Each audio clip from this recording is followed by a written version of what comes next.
சீமான் ஒரு திறமையான பேச்சாளர் என்பதில் எனக்கு மாற்று கருத்து கிடையாது. ரொம்ப திறம்பட பேசுகிறார். ஆனால் உண்மை பேசுகிறாரா என்பதில் தான் நமக்கு பிரச்சனை இருக்கிறது. நல்லா பேசுறவன் கூட உண்மைதான் பேசுகிறான் நம்பக்கூடிய ஒரு தலைமுறை உருவாகிவிட்டது. ஏமாற்றுக்காரனுக்கு நாக்கிலே பளபளப்பு என்று முன்னாடி ஒரு பழமொழி சொல்வார்கள். அதே போல இவர் பேசி பேசி மக்களை பிரைன் வாஷ் செய்ய இளைஞர்களை வழிகெடுக்கக்கூடிய ஒரு ஆளாக இருக்கிறார்கள். நான் என்ன கேட்கிறேன், உங்களுடைய பேச்சாற்றலின் வழியாக மக்களுக்கு நீங்கள் பகுத்தறிவு கருத்துக்களை பரப்புவது என்பது வேறு, பெண் விடுதலையை பேசுவது என்பது வேறு, மண் விடுதலை பேசுவது என்பது வேறு. அதற்கு பதிலாக அவதூறுகளை பேசுவது, பொய்களை பேசுவது, குழப்பங்களை விளைவிப்பது, மொழி. ஆனா சீமான் என்ன செய்யறாருன்னா, மதுரையில போய் ஒரு பொதுக்கூட்டம் பேசணுங்கிற பேர்ல மதுரையை ஆண்ட பாண்டிய மன்னனுக்கு அரண்மனையை காணா, மாளிகையை காணா.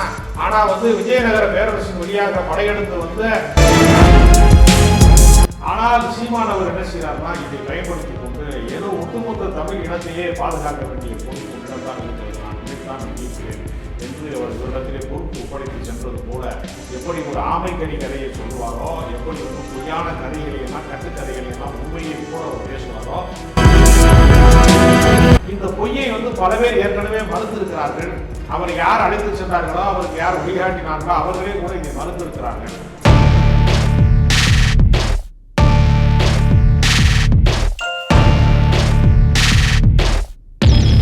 நேயர்களுக்கு வணக்கம். இன்று நம்மோடு இணைந்திருக்கிறார் அரசியல் விமர்சகர் திரு ராஜகம்பீரன் அவர்கள். வணக்கம் சார். சீமான் அவர்களுக்கும் காளியம்மாள் அவர்களுக்கும் நீண்ட காலமாவே ஒரு கோல்டு வார் மாதிரி ஒன்று போயிட்டு இருந்தது. அந்த வகையில இப்போ காளியம்மாள் அவர்கள் ஸ்டேஜ்ல ஓப்பனா ஒரு விஷயத்த சொல்லியிருக்காங்க. பிரபாகரன் அவர்களை கிட்டத்தட்ட 10 நிமிஷம் தான் சந்திச்சு பேசியிருக்கிறாரு. ஒரு திரைப்படத்துல ஒரு இயக்குனரா இருந்த காரணத்தினால அவர் போனாரு, அவ்வளவுதானே தவிர அப்படின்ற மாதிரி ஒரு விஷயத்தை பகிர்ந்திருக்கிறாங்க. அதை பற்றி உங்களுடைய கருத்து என்ன? சீமான் அவர்கள் ஒரு திரைக்கலைஞராகத்தான் ஈழத்துக்கு சென்றார். அவரை மட்டுமே பிரபாகரன் அழைக்கவில்லை, அதற்கு முன்பு பாரதி ராஜாவை அழைத்தார். அதே போல இயக்குனர் மகேந்திரன் அவர்களும் முள்ளும் மலரும் உதிரி பூக்கள் போன்ற படங்களை எல்லாம் இயக்கி பின்னாடி திரைப்படத்தில் விழானாக நடித்த இயக்குனர் மகேந்திரன் அவர்களும் சென்றார்கள். இப்படி இந்த திரைக்கலைஞர்களின் வரிசையை தான் ஒரு 10 நிமிடம் அவர் பார்த்தார் என்பதுதான் உண்மையான வரலாறு. ஆனால் சீமான் அவர் என்ன செய்கிறார்னா, இதை பயன்படுத்தி கொண்டு ஏதோ ஒட்டுமொத்த தமிழ் இனத்தையே பாதுகாக்க வேண்டிய பொறுப்பு உன்னிடம்தான் இருக்கிறது, நான் உன்னைத்தான் நம்பி இருக்கிறேன் என்று அவர் இவரிடத்திலே பொறுப்பு ஒப்படைத்து சென்றது போல, எப்படி ஒரு ஆமைக்கறி கதையை சொல்லுவாரோ, எப்படி பொய்யான கதைகளை எல்லாம் கட்டுக்கதைகளை எல்லாம் உண்மையை கூட அவர் பேசுவாரோ, அதே போலத்தான் இந்த பொய்யையும் அவர் நெடுங்காலமாக பேசி வருகிறார். இந்த பொய்யை பல பேர் ஏற்கனவே மறுத்திருக்கிறார்கள். அவரை யார் அழைத்து சென்றார்களோ, அவருக்கு யார் வழிகாட்டினார்களோ அவர்களே கூட இதை மறுத்திருக்கிறார்கள். ஆனால் தொடர்ச்சியாக இந்த புதிதாக வரக்கூடிய இளைஞர்களை, டீனேஜ் பசங்களாக இருக்கக்கூடியவர்களை எல்லாம் சீமான் நம்ப வைப்பதற்காக ஏதோ ஒரு பெரிய தலைவரை போலவும், பிரபாகரனுக்கு அடுத்து உலக தமிழர்களுக்கு ஒரு ஒப்பற்ற தலைவராக சீமான் தான் இருந்து கொண்டிருக்கிறார் என்பது போன்ற ஒரு பொய்யான தோற்றத்தை உருவாக்குவதற்காக இவர் தொடர்ந்து பேசி வருகிறார். அவருடைய மேடையிலேயே போய், நாம் தமிழர் கட்சியினுடைய மேடையிலேயே போய் அந்த உண்மையை தைரியமாக காளியம்மாள் எடுத்து சொல்லியிருக்கிறார் என்பதை நான் வரவேற்கிறேன். சரி, 8 நிமிஷம் தான் மற்றவங்க எல்லாம் சொல்லுவாங்க. ஆனால் காளியம்மாள் அவர்கள் 10 நிமிஷம் சொல்லியிருக்கிறாங்க. திரைப்பட இதாக தான் நான் போனேன், ஆனால் எப்படி அடுத்தது நான் தான் அதை லீக் பண்ணணும் அப்படின்றத அவர் சொன்னாரு அப்படின்றத மறுபடியுமே அவர் மேடையில் பதிவு பண்ணியிருக்காரு. அவரு எதற்காக 8 நிமிடம் என்பதை மாற்றி சொன்னார்னா, அவங்களுக்கு தவறான தகவல் சொல்லப்பட்டிருக்கிறதாகவும், அவருக்கு தான் எல்லாம் தெரியும் அப்படின்னு காட்டிக்கிறதுக்காக வேண்டுமென்றே 10 நிமிடம் கிடையாது 8 நிமிடம் தான் அப்படின்னு சொல்றது மூலமாக என்னையே தான் நம்பினாரு பிரபாகரன் அப்படின்னு சொல்றாரு. ஆனால் உண்மையில் என்ன நடந்தது என்றால், ஏற்கனவே தமிழ்நாட்டிலே தமிழ் தேசியத்தின் பெயரால அவருக்கு நம்பிக்கைக்குரிய தலைவர்களாக தொடக்க காலத்திலே இருந்து பல பேர் உதவி இருக்கிறார்கள். பல நெடுமாறன் அவருடைய நம்பிக்கைக்குரிய தலைவராக இருந்திருக்கிறார். அதே போல வைகோ அவர்கள் அவருடைய நம்பிக்கைக்குரிய தலைவராக இருந்திருக்கிறார். அவர் தனிப்பட்ட முறையில் அவரை சந்திக்க போனதுனாலதான் திமுகவிலேயே அவருக்கு ஒரு பெரிய பிரச்சனை வெடித்தது.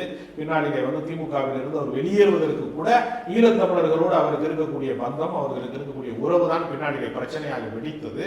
அதே போல திருமாவளவன் அவர்களுக்கும் ஒரு நெருங்கிய உறவு இருந்தது.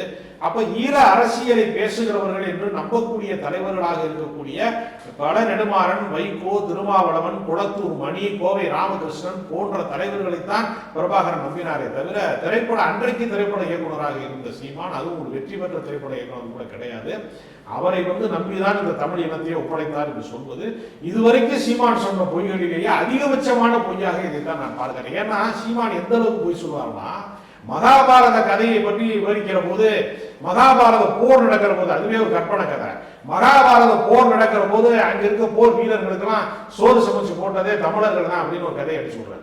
போற போக்கில் ஏதாவது ஒரு பொய்ய சொல்றது, ஆமக்கறி திண்டாங்க. அதாவது சுப வீரபாண்டியன், பேராசிரியர் சுப வீரபாண்டியன் தான் சொன்னாரு, சொந்தமாக ஒரு மிலிட்ரி நடத்தின ஒரு பெரிய மாவீரனாக இருந்த பிரபாகரனை நீ மிலிட்ரி கடை நடத்துற ஓனர், இதான் மிலிட்ரி ஓனர் ஆக்கிட்டியடா, மிலிட்ரி கடை நடத்துற ஓனர் மாதிரி ஆக்கிட்டியா, ஹோட்டல் மிலிட்ரி ஹோட்டல் நடத்துற ஓனர் மாதிரி நீ ஆக்கிட்டியனாரு. அந்த அளவுக்கு போய் சொல்லக்கூடியவராக சீமான் தொடர்ந்து இந்த மாதிரியான கட்டுக்கதைகளை அள்ளி விடுகிறார். சார், நீங்க சொல்வது போல பிரபாகரன் அவர்கள் கூட அவர் பயணித்தார் அப்படின்றத அவர் சொல்றது பொய்யாவே இருந்தாலுமே, ஆனா இன்றைய இளைய தலைமுறைகளுக்கு தமிழ் தேசியத்தையோ இல்ல அரசியல் பற்றிய சிந்தனையோ கொண்டு போனது சீமான் அப்படின்ற ஒரு கருத்தை நம்ம தமிழ் தேசியம் என்கிற கோட்பாட்டை அவர் உண்மையிலேயே அவர் போதிக்கிறார். தமிழ் தேசியம் என்பது எப்படிப்பட்ட கோட்பாடுனா, யாரும் ஊரே யாவரும் கேளீர் என்று அந்த காலத்துல உலக ஒற்றுமைக்கான ஒரு விஷயத்தை பல நூற்றாண்டுகளுக்கு முன்பே தமிழர் சிந்தித்திருக்கிறான். அப்ப தனிப்பட்ட பகை வளர்ப்பது என்பது தமிழருடைய பண்பாடு கிடையாது. ஆனா சீமான் என்ன செய்யறாருன்னா, மதுரையில போய் ஒரு பொதுக்கூட்டம் பேசணுங்கிற பேர்ல மதுரை ஆண்ட பாண்டிய மன்னனுக்கு அரண்மனையை காணா, மாளிகையை காணா. ஆனா விஜயநகர பேரரசின் வழியாக படையெடுத்து நாயக்கர் மகால் மட்டும் இந்த ஊர்ல இருக்கேடா, அந்த நாயக்கர் மகால மானமுள்ள தமிழர்கள் மானமுள்ள தமிழர்களை இடித்து தள்ளுவார்கள் பேசுறாரு. அப்ப எப்படி வலதுசாரிகளாக இருக்கக்கூடிய பாஜக காரர்கள் தாஜ்மஹாலையே இடிக்கணும், உள்ள சிவன் கோயில் இருக்குன்னு போய் சொல்றாங்களோ, எப்படி ஞானவாபி மசூதிக்குள்ள கோயில் இருக்குன்னு போய் சொல்றாங்களோ, எப்படி தொடர்ந்து கட்டுக்கதைகளை அள்ளி விடுவதன் மூலமாக கலவரங்களை விதைக்கிறார்களோ, அதே போல மொழி சிறுபான்மை மக்களாக இருக்கக்கூடிய தெலுங்கு பேசுகிற மக்களை பகைவர்களாக சித்தரிப்பதன் மூலமாக தமிழ்நாட்டிலே ஒரு மொழி சார்ந்த கலவரத்தை அவர் திட்டமிடுகிறார். அவர் பேசியதை நம்பித்தான் கஸ்தூரி தேவையில்லாமல் பேசி பொழுது மாட்டிக்கொண்டு சிறைக்கு போயிட்டு ஜாமீன்ல வெளிவந்திருக்கார். அந்த கருத்து தான் சீமான் பேசிய கருத்து. இன்னொரு மொழி பேசுகிறவனை வெறுக்க கற்றுக் கொடுப்பது தமிழ் தேசியம் ஆகாது. தமிழர்களினுடைய நலன்கள் பற்றி சிந்திப்பது, தமிழருடைய வளங்கள் பற்றி சிந்திப்பது, தமிழருடைய அடுத்த கட்ட உயர்வுக்கு சிந்திப்பதுதான் தமிழ் தேசியமாக இருக்க முடியுமே தவிர, தமிழர்களின் பெயரால் பொய்களை கட்டுமானம் செய்வது, பொய்யான கருத்துக்களை பேசுவது, வெறுப்பு அரசியலை பரப்புவது, கலவர அரசியலை பரப்புவதுனா தமிழ் தேசியத்தில் ஒரு நாளும் வராது. சார், அப்போ தமிழ் தேசியத்தை சரியான தமிழ் தேசியத்தை மக்களிடம் கொண்டு போய் சேர்க்கவில்லை அப்படின்னு சொல்றீங்க. ஆனா ஒரு அரசியலை பற்றிய யோசனை, அப்படி இவர் சொல்ற கருத்தை வச்சு என்ன யோசிக்கணும் அப்படின்றத இளைஞர்கள் கிட்ட கொண்டு போய் சேர்த்தாரு சீமான் அப்படின்னு சொன்னா அதை ஏத்துப்பீங்களா? சீமான் ஒரு திறமையான பேச்சாளர் என்பதில் எனக்கு மாற்று கருத்து கிடையாது. அவர் ரொம்ப திறம்பட பேசுகிறார். ஆனால் உண்மை பேசுகிறாரா என்பதில் தான் நமக்கு பிரச்சனை இருக்கிறது. நல்லா பேசுறவன் பூரா உண்மைதான் பேசுறான்னு நம்பக்கூடிய ஒரு தலைமுறை உருவாகிவிட்டது. ஏமாற்றுக்காரனுக்கு நாக்கிலே பளபளப்பு என்று முன்னாடி ஒரு பழமொழி சொல்வார்கள். அதே போல இவர் பேசி பேசி மக்களை பிரைன் வாஷ் செய்யக்கூடிய, இளைஞர்களை வழிகெடுக்கக்கூடிய ஒரு ஆளாக இருக்கிறார். நான் என்ன கேட்கிறேன், உங்களுடைய பேச்சாற்றலின் வழியாக மக்களுக்கு நீங்கள் பகுத்தறிவு கருத்துக்களை பரப்புவது என்பது வேறு, பெண் விடுதலையை பேசுவது என்பது வேறு, மண் விடுதலை பேசுவது என்பது வேறு. அதற்கு பதிலாக அவதூறுகளை பேசுவது, பொய்களை பேசுவது, குழப்பங்களை விளைவிப்பது, மொழி சிறுபான்மை மக்களை எதிரிகளாக சித்தரிப்பது போன்ற அவதூறு கருத்துக்களை தான் நம்ம பேசுகிறாரே தவிர உண்மையான அரசியலை நோக்கி அவர் நம்மை அழைத்து செல்லவில்லை. நான் என்ன கேட்கிறேன்னா, தமிழர்களினுடைய நலன்களுக்கு விரோதமாக இருப்பது யார்? இப்ப தமிழ்நாட்டிலே மருத்துவக் கல்லூரியை மாநில அரசே நிர்வாகம் செய்து கொண்டிருந்த நிலைமையிலிருந்து மாற்றி தேசிய கல்விக் கொள்கையின் வழியாக வரக்கூடிய நீட்டு நீங்க தேர்ச்சி அடைந்தால் தான் மருத்துவராக முடியும் என்கிற நிலைமையை உருவாக்கியது யார்? மத்திய அரசாங்கம் உருவாக்கி இருக்கிறது. அப்ப தமிழ்நாட்டு நலன்களுக்கு, தமிழ்நாட்டிலே இருக்கிறவன் வெள்ளத்திலே மூழ்கினால் அவனுக்கு நிவாரணம் வேண்டும் என்று கேட்டால் அதை மறுக்கக்கூடிய இடத்திலே இருப்பது எதுனா மத்திய அரசாங்கம் இருக்கிறது. தமிழ்நாட்டிலே இருக்கக்கூடிய மீனவர்கள் கடலுக்குள்ளே மீன் பிடிக்க போனால் சிங்கள ராணுவத்தால் தாக்கப்பட்டு அவர்கள் படுகொலை செய்யப்பட்டால், கைது செய்யப்பட்டால் மீட்க வேண்டிய பொறுப்பு இந்திய கடற்படைக்கு இருக்கிறது, இந்தியாவினுடைய தலைமை அமைச்சருக்கு தான் இருக்கிறது. அப்ப அதிகாரம் முழுக்க முழுக்க மாநில அரசின் கையிலே எதுவுமே இல்லாத போது மத்திய அரசாங்கம் தான் அந்த பிரச்சனைகளை தீர்க்க வேண்டும். தமிழக மீனவர்களை காப்பாற்ற வேண்டிய பொறுப்பு இந்திய கடற்படைக்கு இருக்கிறது என்று மத்திய அரசாங்கம் தான் சொல்ல முடியுமே தவிர மாநில முதலமைச்சர் சொன்னால் கட்டுப்படுவதற்கான அதிகாரம் அவர்களுக்கு கிடையாது. மாநில அரசுக்கு இருக்கக்கூடிய அதிகாரம் போலீஸ்ல சொல்லலாம், இந்த போய் நீங்க பாருங்கன்னு சொல்லலாம். காவல்துறையினுடைய கட்டுப்பாடு மாநில முதலமைச்சரிடம் இருக்கிறது. கடற்படையினுடைய கட்டுப்பாடு மாநில அமைச்சரிடம் இல்லை என்பது எல்லாருக்குமே தெரியும். ஆனா இவர் என்ன சொல்வார்னா, தமிழக மீனவர்கள் சுடப்பட்ட போதுனா மத்திய அரசாங்கத்தை பற்றி பேசுவதற்கு தமிழ்நாடு அரசு தவறு செஞ்சிருச்சு அப்படின்னு பேசுவாரு. கச்சத்தீவை தாழ வார்த்துட்டாங்க அப்படின்னு பேசுவாரு. கச்சத்தீவை தாழை வார்த்தது அன்றைய மத்திய அரசாங்கம், காங்கிரஸ் காலம். சார், ஆனா மாநில அரசுகளாக இருந்த திமுகவும் சரி அதிமுகவும் சரி ஒரு கச்சத்தீவுனால மீனவர்கள் அங்க இவ்வளவு பேர் சாகுறாங்க அப்படின்றப்போ இரண்டு கட்சிகளும் இணைந்து மத்திய அரசு கிட்ட வலியுறுத்திருந்தா இரண்டு கட்சிகள் இணைந்தல்ல, இரண்டு கட்சிகளும் தனித்தனியாக அந்த கோரிக்கையை எப்பொழுதுமே பேசி வர்றாங்க, போராடி வர்றாங்க, சட்டமன்றத்தில் தீர்மானம் ஏற்றாங்க, சட்டப்பூர்வமாக என்ன செய்ய வேண்டுமோ அதை போராடிக்கிட்டு தான் இருக்காங்க. அதை செவிமடுப்பதற்கு செவிட்டு காதுகளாக மத்திய அரசாங்கம் அதை செவிமடுப்பதே இல்லை. அப்ப அதிகாரத்தை யார் குவித்து வைத்திருக்கிறார்களோ, தமிழர்களுக்கு எதிராக யார் நடந்து அவர்களை நோக்கி பேச நான் என்ன சொல்றேன், இது காங்கிரஸா பாஜகவா என்பது அல்ல. கட்சி ரீதியாக இதை பார்க்க கூடாது. தமிழ்நாட்டு நலன்களுக்கு காங்கிரஸ் எதிராக இருந்தாலும் சரி, பாஜக எதிராக இருந்தாலும் சரி, அல்லது ஆளுகிற அரசாங்கம் யார் எதிராக இருந்தாலும் சரி, அவர்களை நோக்கி தானே நீங்கள் போராட்டம் செய்ய வேண்டும், அவர்களை தானே நீங்கள் கேள்வி கேட்க வேண்டும், அவர்களிடம் தானே அந்த அதிகாரம் இருக்கு. சாவி யார்கிட்ட இருக்கு அவன்கிட்ட தானே போய் தமிழக அரசு கிட்ட கேட்டு தமிழக அரசு தானே சார் அங்க கேட்கணும். தமிழக அரசு சொன்னால் மத்திய அரசாங்கம் கேட்பதில்லை என்கிற ஒரு யதார்த்தத்தை புரிந்து கொள்ளாமல் வேண்டும் என்று இந்த அவதூறு பிரச்சாரத்தை திட்டமிட்டு நிகழ்த்தி கொண்டே இருக்கிறார். தமிழ்நாடு அரசு வந்து என்ன சொல்லுது, மீனவர்களை போய் நீங்க சுடுங்கன்னு சொல்லுதா தமிழ்நாடு அரசு? காப்பாற்றுன்னு சொல்லுது. போய் காப்பாற்றுன்னு சொல்லுகிற அரசினுடைய குரலை கேட்க மறுக்கிறது யார்? இந்திய கடற்படை ஏன் மறுக்குது? அவர்கள் உத்தரவு போட மாட்டேங்கிறாங்க. அப்ப அதை பத்தி பேசாம இங்கேயே வந்து மாநில அரசாங்கத்தையே நோண்டிக்கிட்டு எப்ப பார்த்தாலும் மாநில அரசு வந்து நீங்கிருச்சுன்னா, அதிகாரமற்ற இந்த அரசு நீங்கிருச்சுன்னா, நான் முதலமைச்சர் ஆகிட்டா எல்லா பிரச்சனையும் இருக்குன்னா, நீங்க முதலமைச்சராக இருந்தா மட்டும் இல்லை, யாரு முதலமைச்சராக இருந்தாலுமே இந்த பிரச்சனையை தீர்க்கிற அதிகாரம் அவங்க கையில தான் இருக்கு. அதனாலதான் மாநில சுயாட்சி என்கிற கோரிக்கையை திமுக தொடர்ந்து பேசி வருது. அப்ப திடீர்னு ஒரு மாநிலத்தை வந்து டிக்ளேர் பண்றாங்க, அந்த மாநிலம் வந்து இனிமே மாநில அந்தஸ்தே கிடையாது, காஷ்மீரை நாங்கள் யூனியன் பிரதேசமாக மாற்றி விடுகிறோம்ங்கிறாங்க. ஒரு மாநில முதலமைச்சராக இருக்கக்கூடியவர் கொண்டு வந்து அரவிந்த் கெஜ்ரிவாலை கைது செய்யறாங்க, ஹேமந்த் சோரனை கைது செய்யறாங்கன்னா, மாநில முதலமைச்சருடைய அதிகாரம் இருந்தா கைது செய்ய முடியாதுல. எப்படி நீ ஒரு மாநில முதலமைச்சரை கைது செய்ய முடியும்? அப்ப உங்களுக்கு அதிகாரம் இல்லை என்பதே இவங்களுக்கு புரியல. அப்ப புரிந்து தெரிந்து கொண்டு தெரியாத மாதிரி நடிக்கக்கூடிய ஒரு பொய்யான அரசியலை தான் இவர்கள் பேசி வருகிறார்கள். தமிழ்நாடு அரசை வந்து நீங்கள் இழிவுபடுத்த வேண்டும், அதன் மீது குற்றச்சாட்டு சொல்ல வேண்டும் என்பதன் வழியாக நீங்கள் உங்கள் அரசியலை வளர்த்துக் கொள்வதற்கு நீங்க விருப்பப்படுறீங்களே தவிர உண்மையான பிரச்சனையை தீர்ப்பதற்கு நீங்கள் முன் வருகிறீர்களா என்கிற கேள்வியை தான் நான் கேட்க விரும்புறேன். சார், அப்ப மக்கள் நலனுக்காக தமிழக அரசு கிட்ட, அதாவது மாநில அரசுகள் கிட்ட வந்து எந்த ஒரு அதிகாரமும் இல்லை அப்படின்னு சொல்ல வரீங்களா? மாநில அரசினுடைய எல்லா அதிகாரங்களையும் மத்திய அரசாங்கம் பறித்து வைத்திருக்கிறது. இவங்கனால என்ன செய்ய முடியுமோ அவங்க செஞ்சுட்டு தான் இருக்கிறாங்க. மற்றபடி பெரிய தீர்க்க முடியாத பல பிரச்சனைகளுக்கு அடிப்படை காரணமாக அதனுடைய அதிகாரம் முழுக்க முழுக்க மாநில அரசிடம் இல்லாத அதிகாரங்கள் எல்லாமே மத்திய அரசாங்கம் குவித்து வைக்கப்பட்டிருக்கிறது.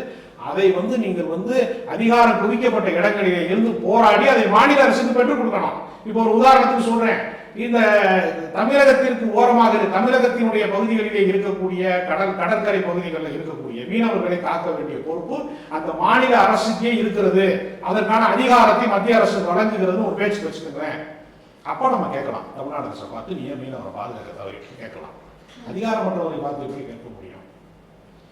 அதனால நீங்க வந்து ஏற்கனவே வந்து 2 காலம் இல்லாதவனை வந்து நீங்க ஓட்டப்பந்தயத்துல ஃபர்ஸ்ட் வரணும் கேட்கிற மாதிரி அதிகாரமற்றவர்களை பார்த்து கேள்வி கேட்பதனால யாருக்கும் பிரயோஜனம் இல்லை. இவங்க பிரச்சனையை திசை மாற்றுவதற்காக, மோடியை காப்பாற்றுவதற்காக ஸ்டாலின் மேல பழிய போடுறாங்க. அதான் உண்மை. அதே மாதிரி நாம் தமிழர் கட்சியில் இருக்கக்கூடிய காளியம்மாள் அவர்களை பத்தி சீமான் அவர்கள் வந்து பிசிறு அப்படின்னு சொல்ற மாதிரியான ஒரு ஆடியோ வந்து ரிலீஸ் ஆச்சு. அதை வந்து கேட்கும்போது அவர் வந்து பயங்கரமா ஒரு பதில் வந்து கொடுத்துருக்கிறாரு. நீங்க வந்து காளியம்மாள் மீது திடீர்னு எதுக்கு இவ்வளவு பாசம்? அவங்க மயிலாடுதுறையில நிற்கும் போது கூட நீங்க வந்து அவங்களுக்கு வாக்களிக்கல, ஆனா இப்போ நாங்க ஏதோ சொல்லிக்கிறோம், எங்க கட்சிக்குள்ள நாங்க என்ன வேணா பேசிப்போம், அதை பற்றி நீங்க ஏன் கேள்வி எழுப்புறீங்க அப்படின்ற மாதிரி கேட்டிருக்கிறாரு. இல்ல, எப்பொழுதுமே எந்த தவறு நடந்ததோ அந்த தவறுக்கு உரிய பதிலை சொல்ல வேண்டும். நீங்க ஏன் லைசன்ஸ் இல்லாம வந்தீங்க அப்படின்னு ஒரு போலீஸ் வந்து போக்குவரத்து காவலர் கேட்டாருன்னா, நான் மட்டும்தான் லைசன்ஸ் இல்லாம இருக்கிறேன்னா, வேற யாருமே அப்படி வந்து வந்ததே இல்லையான்னு கேட்டா அது பதில் கிடையாது. ஒரு பிரச்சனைக்கு தீர்வு சொல்லுகிற போது நீங்க அப்படி பேசுனீங்களா இல்லையா அப்படின்னு ஒரு கேள்வி இருக்குல்ல, அதுக்கு பதிலா நீயே தேர்தலில் வேலை செய்ய வரல அப்படின்னு கேட்கறது இருக்கு இல்லையா? காளியம்மாளுக்கு தேர்தல் செய்ய வேண்டிய பொறுப்பு யாருடைய, தேர்தல் வேலை செய்ய வேண்டிய பொறுப்பு யாருக்கு இருக்கு? நாம் தமிழர் கட்சிக்காரங்களுக்கு இருக்கு, இருக்கு.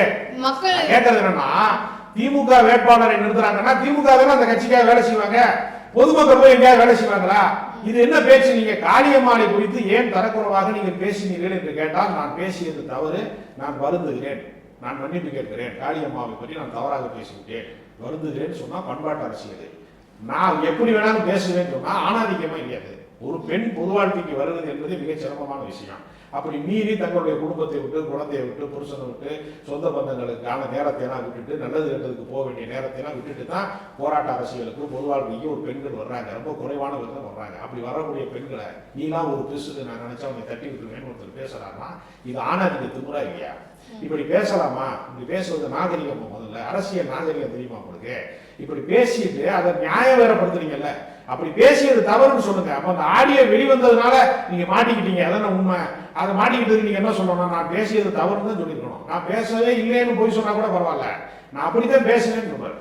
இது என்ன வகையான நாகரிகம்? முழுக்க முழுக்க சீமானிடம் இருப்பது ஒரு ஆணாதிக்க திமிரு தான் சொல்லணும். ஓகே சார், இந்த ஒரு காரணத்தினால காளியம்மாள் அவர்கள் வந்து திமுகவுக்கோ இல்லைன்னா தாவேகாக்கோ வந்து போக போறாங்க, நாம் தமிழர் கட்சியை விட்டுட்டு போக போறாங்க அப்படின்ற மாதிரியான சில சலசலப்புகள் வந்து உருவாகிட்டு இருக்கு. அதை பற்றி என்ன நினைக்கிறீங்க? ஒரு கட்சியிலே ஒருவர் அதிருப்தியாக இருந்தால் அவருக்கு பேச்சாற்றல் இருக்கிறது, அவருக்கு பின்னால் மீனவர் சமுதாயம் இருக்கிறது, அவருக்கு ஒரு வாக்கு வங்கி இருக்கிறது என்று சொன்னால் பிற கட்சிகள் வந்து நீங்கள் ஏன் உங்களை அவமானப்படுத்தக்கூடிய, உங்களுடைய மரியாதை குறைவாக நடத்தக்கூடிய இடத்தில் நீங்கள் ஏன் அங்கே இருக்கிறீர்கள், எங்கள் கட்சிக்கு வாருங்கள் என்று பல கட்சிகள் அழைப்பு விடுத்திருக்கிறார்கள்.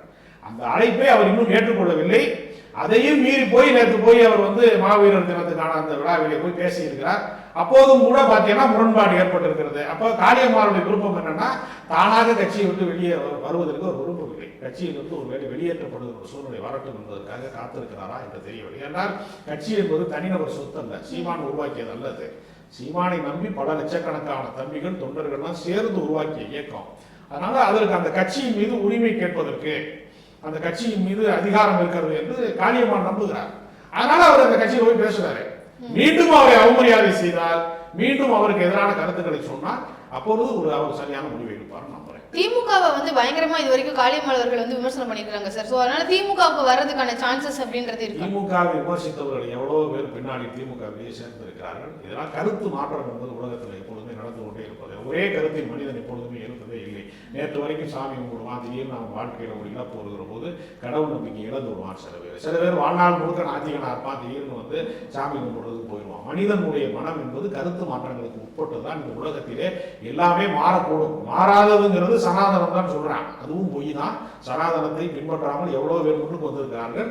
அதனால் உலகம் முழுக்க மாற்றம் என்பது வந்து மாறாதது ஒன்று. எனவே காளியம்மாள் நாளைக்கு எந்த கட்சிக்கு வேண்டுமானாலும் வரலாம், திராவிட கட்சிகளுக்கும் வரலாம். ஏற்கனவே திராவிட கட்சிகளை கடுமையாக விமர்சித்த ராஜீவ் காந்தியும் கல்யாண சுந்தரமும் திமுக அதிமுகவிலே தான் இணைந்திருக்கிறார்கள். எனவே நாம் தமிழர் கட்சிக்காரர்கள் யார் வேண்டுமானாலும் திராவிட இயக்கத்திலே இணையலாம்.